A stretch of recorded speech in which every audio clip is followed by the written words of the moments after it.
Can I charge flat or hourly rate fees for financial planning as an RIA? That is today's question on the Transition to RIA video series. It is question number 21.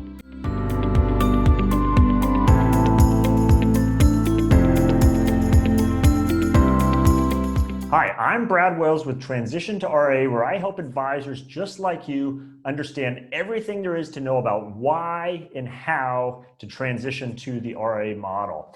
So in today's question, we're going to talk about, can I charge flat or hourly rate fees for my services? In this case, the question was for financial planning. And so I really want to actually expand the question and go over not just those two ways, but kind of a whole wide variety of ways that as your own RIA that you can charge for services. Now, I'd preface it by saying I'm going to go over these at kind of a high level, but I do encourage you. I did an entire white paper on 11 different ways that the RIA model is superior from an economic standpoint to you as the advisor versus other affiliation option. So I encourage you to go check that out. If you're not already there, go to transitiontoria.com. Right at the top is a link that says white papers. Just click on that. You'll be able to easily find it. But it really goes into detail on this sort of topic, and like I said, 11 different ways. So I encourage you to take a look at that. But on today's video, we're just going to talk about, and the question came up, hey, can I charge either flat fees or hourly fees? So again, I did want to go through just a variety of ways, and that is two of them, that as your own RIA that you can charge for services and the flexibility this gives you versus maybe what you have available to you now. So as I go through these, just kind of mentally ask yourself, hey, do I even have the flexibility to do that, now under my current situation? And some I'm sure you do. So the first one, right, the most common one out there is charging as a percentage of assets. So whether that's a 1% fee or a 1.5% fee or something less than 1% fee. Of course, as your own RIA, you can continue to do that as well.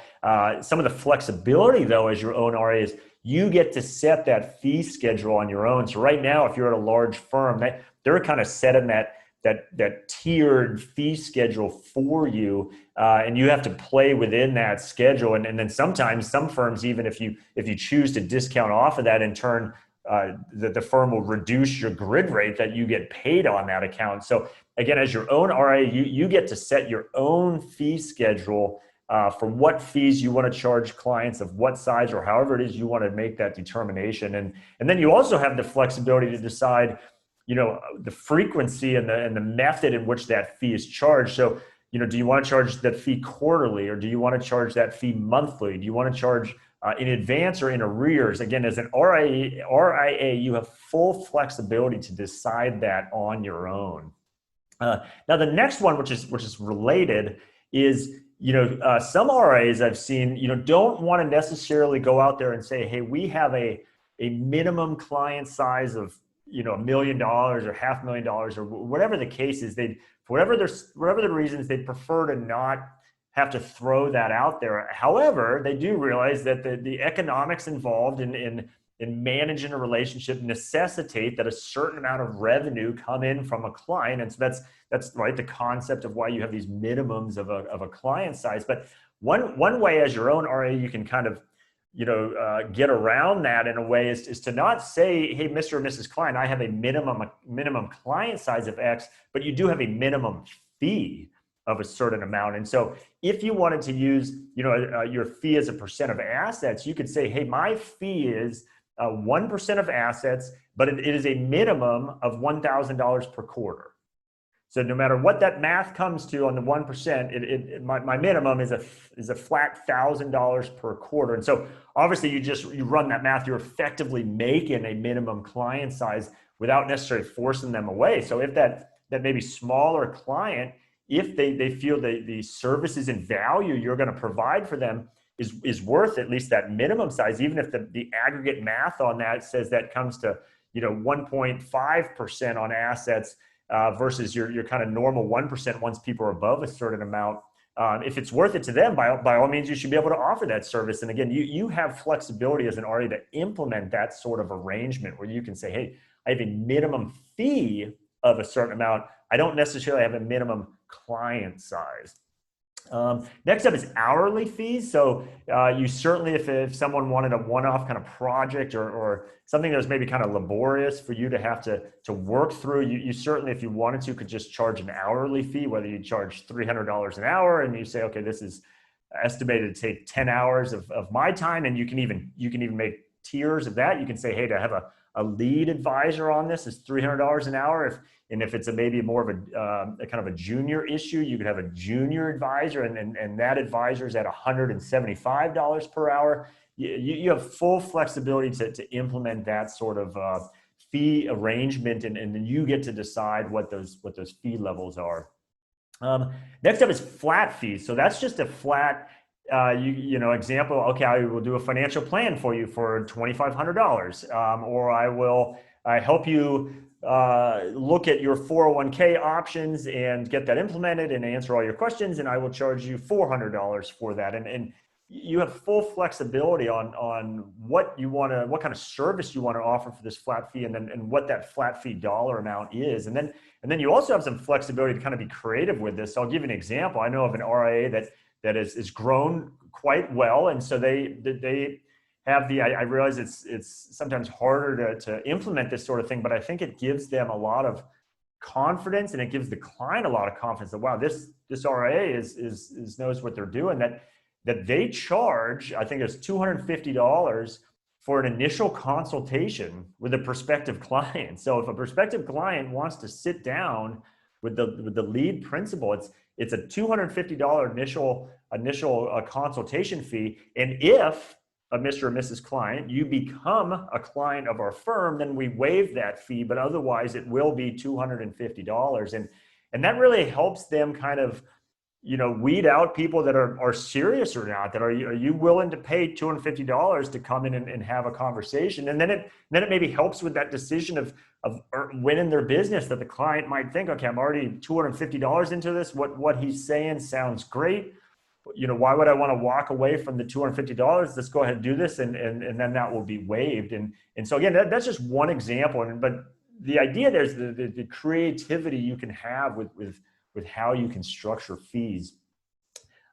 Next up is something that we seem to be seeing more of out there is this retainer or subscription type model and it's kind of a build off of a flat fee where you could charge as your own RA, a monthly fee. You say $150 a month, and I do services of X, Y, and Z, and that's what you provide. Or I charge $2,000 a quarter, and these are the services I provide for that. But it's a reoccurring $2,000 every quarter. So kind of a retainer or subscription, whatever you want to call it, and that's a way to work with smaller clients as well that don't necessarily have a lot of investable assets.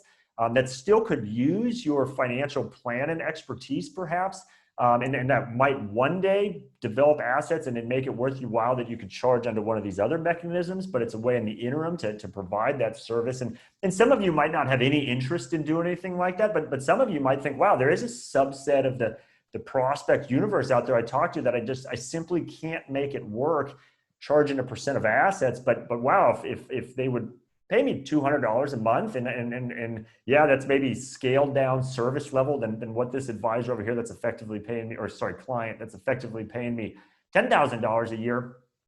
That's fine. Just you lay out your services, and here's how much it costs. And there's perhaps clients or prospective clients out there that would be willing to pay that.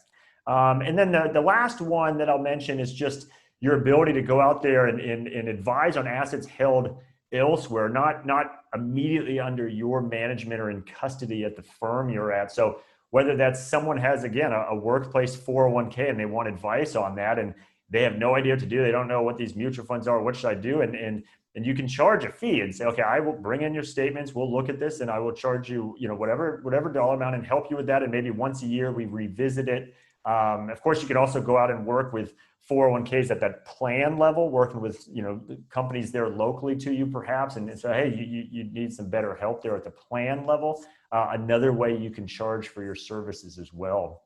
So the kind of the main important factors to keep in mind with all this is that you get to decide how you want to structure all these. I named, I mean, that's a pretty good list. It's not necessarily an exhaustive list. There's perhaps other ways out there advisors are charging for their services. But as an RIA, you have full flexibility to implement any or all of these with your client base and decide how you want to package them with the price and the service level you offer and how you want to message that out to clients. You absolutely have the flexibility to do that. And most important, as your own RIA, you keep 100% of those fees that come in. Now, yes, you do have expenses to cover for the RIA. And I did a whole video on how much you can generally expect as an RIA to make on your bottom line. So go check out that video if you want to see it. But on the way in the door, every single one of these mechanisms, whether it's hourly, a monthly subscription fee, a flat fee, a percent of assets, 100% of that goes to you as the RIA. The custodian you're using or any other vendor you're using doesn't take a haircut on that or kind of a grid payout on that. And kind of importance there is too, that also doesn't penalize you on for instance, smaller accounts. So a lot of comp plans now at the large traditional brokerage firms will penalize you on smaller accounts. They say, oh, if you want to have this account under certain amount. By the way, that's assuming we as a firm even allow you to have that account, or we don't force you to move it over to this call center. But if you want that account, we're either going to pay you a reduced grid rate on it. In some cases, we might not pay you anything on it. Whereas in the RIA space, even if you want that small account, and if you decide it makes economic sense for you for some service level, and then here's the revenue that'll come in, 100% of that is retained by you as the RIA. So that's a big difference there. And just one example I wanted to give of why this is so important, and I actually gave the same exact example, on the prior video, question 20, you can, or video 20, you can check it out there too. But is this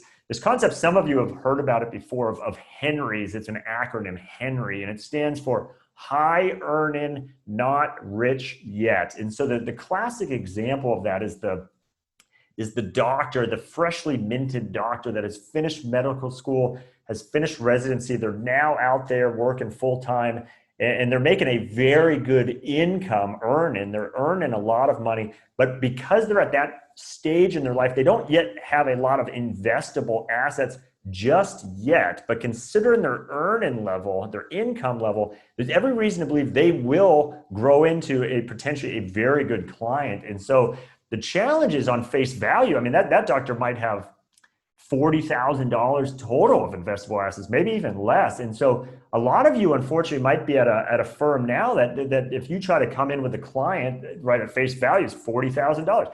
We don't open accounts for clients that small, that your firm might say, or, oh, yeah, no, you need to push them off to this call center, or oh, no, Mr. and Mrs. Advisor, I don't care how much work you do for them. You're going to get paid this penalty grid rate on that, or maybe paid nothing at all. And I think that's incredibly short-sighted, because that doctor, yes, right now might not have a lot of investable assets, but if you can foster that relationship, might very well have a lot of investable assets later on. And as an RIA, you will not be dictated to whether or not you can have that client. You absolutely can choose on your own whether you want to have that client. And for the examples I gave, you can also start getting creative with that relationship to make sure it works for you as well. Even if you know that, okay, eventually he or she will have a lot of investable assets, and maybe as an advisor, I typically charge, my main fee is as a percent of assets, 1% or whatever it is. And so yeah, one day they will have a large account, and that will make it worth my while under that 1% mechanism.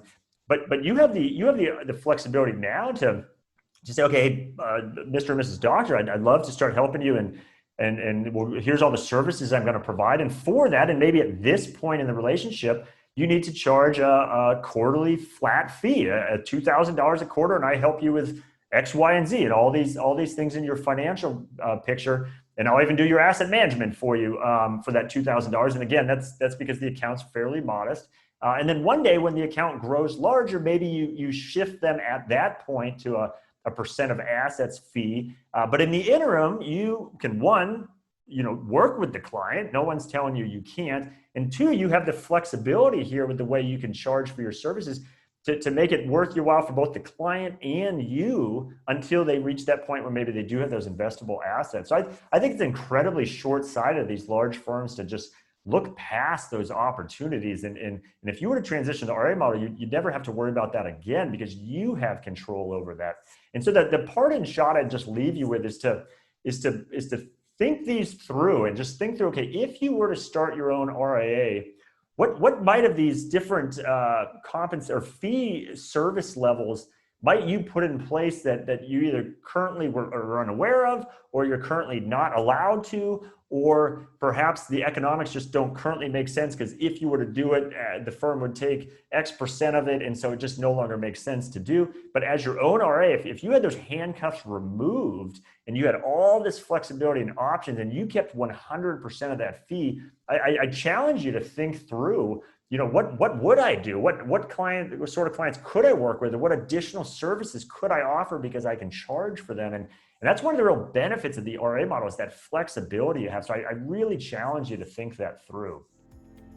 So with that, like I said, my name is Brad Wales with Transition to RIA, and I help advisors just like you understand everything there is to know about why and how to transition to the RIA model. So today's conversation, perfect match. A big part of, okay, if I were to start my own RIA, how does it work for what I can charge clients and how much do I receive and what are my options? Again, everything we just talked about, that is the sort of thing I help advisors with all day long. Would be happy to have that dialogue with you as well. If you're not already there, head on over to transitiontoria.com. I have plenty more videos you can look at. I have white papers, and then the easiest path is just right at the top is a contact link. Click on that. You can instantly and easily schedule a specific date and time, and we can begin having a dialogue just like this. And what I do is I get to know advisors. Hey, what is your current situation? What is your current affiliation model? What does your current client base look like? What do you want to do with your practice over time? And then I help that advisor understand, well, what might that look like under the RIA model, both from an economic standpoint, flexibility standpoint, a control standpoint, and really help advisors understand the entire range of how this RIA model works. And I'd be more than happy to have that conversation with you as well. So with that, I hope you found value in today's video, and I'll see you on the next one.